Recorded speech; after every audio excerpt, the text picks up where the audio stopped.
There are a lot of things we pray for. We can pray for health when we're sick. We can pray to have some problem in the family solved. We can pray for bigger things. We can pray for peace.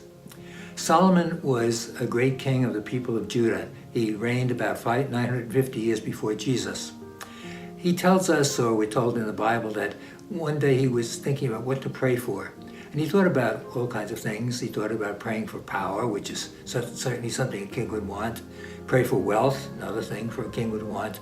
But he says, no, he decided to pray for wisdom, that this would be the thing that he needed most in his life.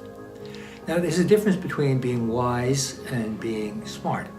A lot of people can be smart. It means having information, data, all the kind of things that you need to kind of work around.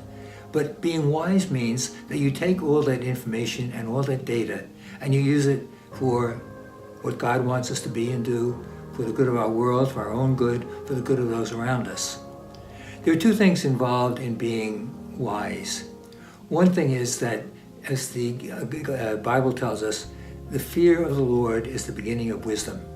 Now, fear of the Lord doesn't mean being afraid. Fear of the Lord means recognizing there's someone better than we are, someone greater than we are, someone before whom we stand, someone before we're going to answer for our lives someday. It means just recognize that you and I are not the center of our lives, and that our lives are something that are a part of a bigger plan, a plan of God, whose plan for the world is a good and beautiful thing.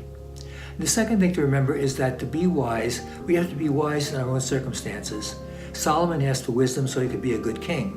He would know how to rule his people, rule his government, bring his country to peace, and so on. We need to look at the situation you and I are in, what situations we're in. Situation of family, husband to wife, wife to husband, parents to children, vice versa.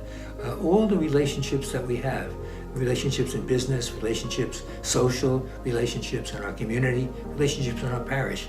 It's all in those things that we're called to be wise.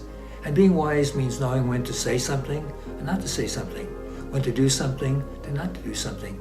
Being wise means that we have the grace to know in this moment what is the best thing to do to make this something that will be for the good of all. Solomon knew he had to pray for wisdom. We have to pray for wisdom also. Think about it.